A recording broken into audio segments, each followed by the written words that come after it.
Hey folks, welcome back to Offgrid Workshop. My name is Nigel, and today's task is to put these, which is a set of Hella Supertone horns, into my Land Cruiser 80 series. So I've had a bit of a problem where the horns have been intermittent. They work sometimes and then they're kind of not working, and then they started working. It recently passed the MOT, and then all of a sudden they stopped. And so when I looked into it a bit, this is what I found. So when they stopped working again, I came and had a look, and yeah, pretty sure that's supposed to be connected somewhere. I've since unplugged this just to check that I am actually getting current to this plug when I hit the horn, which I can confirm I am.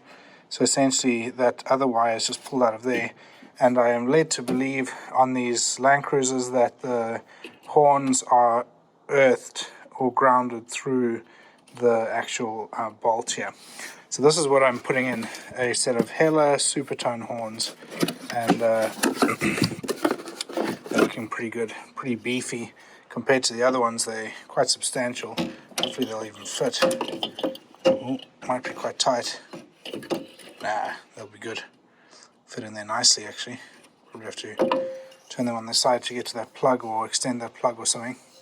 But yeah, they are come in a double set, and can't remember the frequency etc, but they're 12 volt, pretty standard, and they look pretty good, very good write-ups. So I'm pretty keen to see how these do on here. So these were just daisy chained. If this wire was just connected in there, it means that these were daisy chained.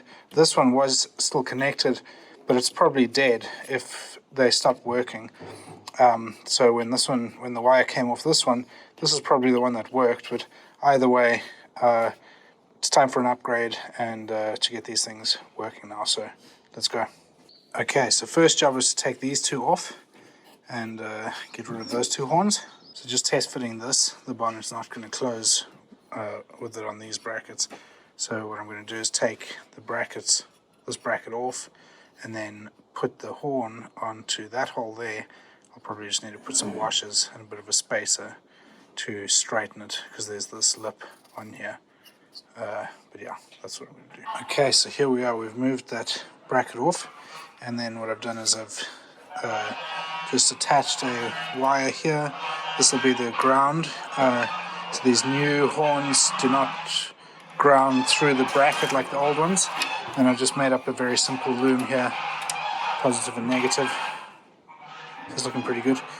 Don't particularly like these connectors. I'd prefer to have the ones with the heat shrink, but I forgot to bring those with me from home today, and I don't have any of the correct size spade connectors here in the workshop, so I'll go with these for now.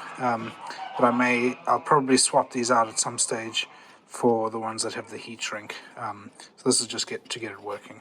So we are up and running. Okay, and then in terms of how to actually connect something, I tested the polarity just now, but this one here on the bracket side is the positive, and the other side is the ground or the earth. So positive, negative there. So that's it connected there. Now I'm just going to attach the horn on there, and we'll do the next one. So first one is on. As you can see there, I put a couple of washers in there just to space it because of the lip on here. And so that's on solid, clears everything. I brought the wires around the top here just so that they don't come in contact with the radiator behind there. And what I'll probably do is just cable tie these onto the bracket just to keep them from flapping around and being loose there, but pretty happy with how that looks. Alright, just need to tidy up the wiring here, but that's your earth there, just onto that bolt, and wired into the old cable. So now we're going to test it. You do the honors. Yeah. I'll stand back a bit. I think these things are pretty loud.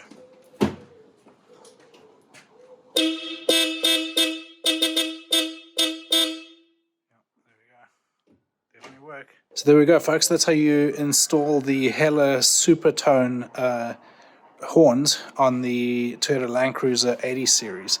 The one improvement that you could do is to use a relay, which would then obviously reduce the strain on your switch, on your steering wheel, obviously.